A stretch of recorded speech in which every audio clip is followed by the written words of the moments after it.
My name is Emma. I'm 30 years old, and I never thought I'd be the one telling a story like this. But here I am, hoping that maybe, just maybe, someone else might understand. I never saw it coming, not even for a second.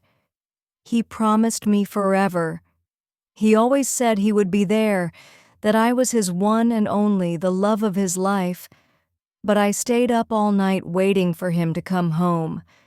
When he finally did, I noticed something odd, something small, but enough to stop my heart. His cologne. No, not his cologne. It wasn't the scent I knew.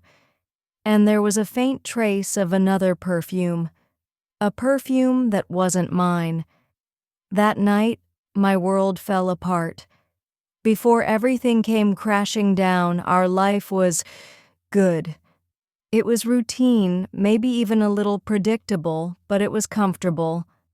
We had a rhythm: wake up at 7 a.m., share breakfast with our 6-year-old daughter, Sarah, kiss him goodbye as he went off to work. I stayed at home mostly, taking care of things, making sure everything ran smoothly. We'd been married for 8 years. I thought we were solid. There were the normal ups and downs, sure, but nothing I couldn't handle, nothing that would make me question him.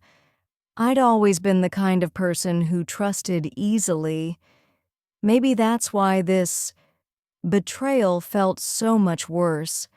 I never questioned him before, but now I can't stop wondering how many lies were hidden behind those little smiles, those gentle words. It started with the phone. His phone. He'd always been so open with it before, leaving it lying around, answering it in front of me without hesitation. But suddenly, I noticed he was more protective of it. He'd turn it face down on the table when he wasn't using it. He'd glance at it too quickly when a message came in. I didn't think much of it at first, because what could a few glances mean? But then one day he left it on the kitchen counter. I thought about it for a minute, and against my better judgment, I picked it up. I told myself I wasn't snooping. I just wanted to make sure everything was okay. That's when I saw the message. The one that would change everything. Can't wait to see you tonight. I froze. I knew this wasn't a colleague or a friend. I didn't even need to look at the name. It was a woman, a stranger. And for a moment, I couldn't breathe. I dropped the phone, my hands shaking. I felt sick, like I was drowning. But when he came home, he acted like nothing had happened. He kissed me on the cheek, told me he was exhausted, and went straight to the shower. I wish I could say I confronted him right then, but I didn't. Not yet.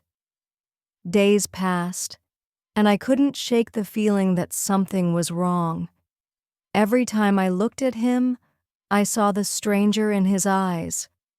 I couldn't stop thinking about that message, wondering who she was, where they'd met, what they'd said. I asked him about the message that night.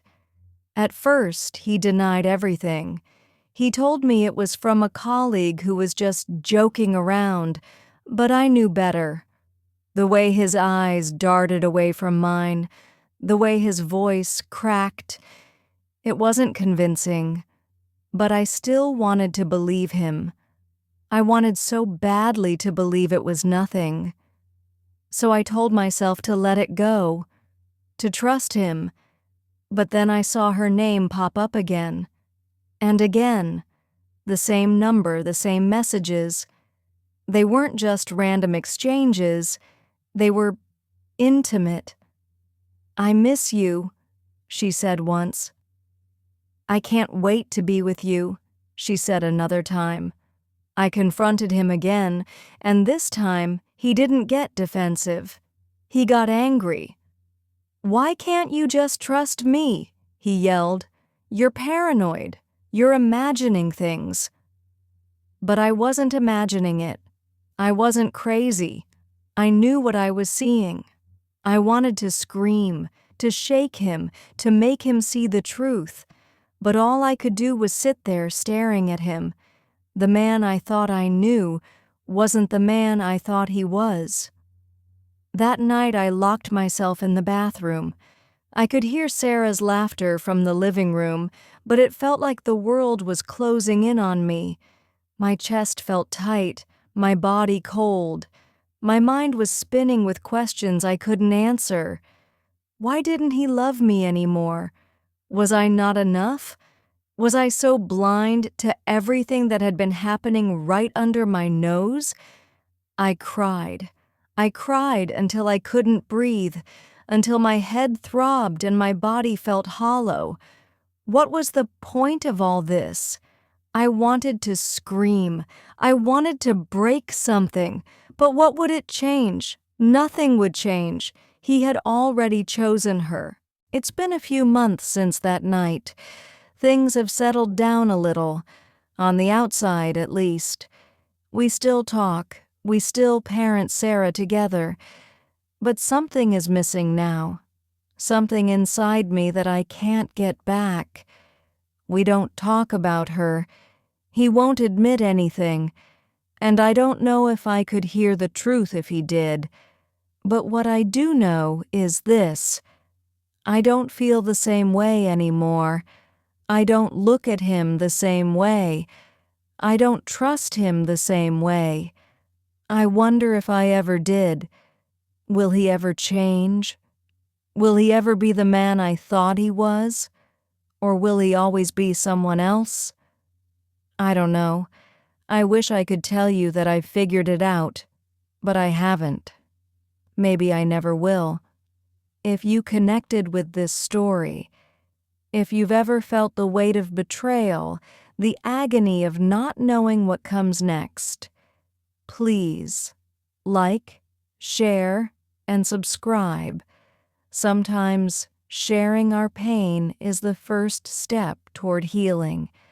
And maybe, just maybe, it's the only way we can start to feel less alone.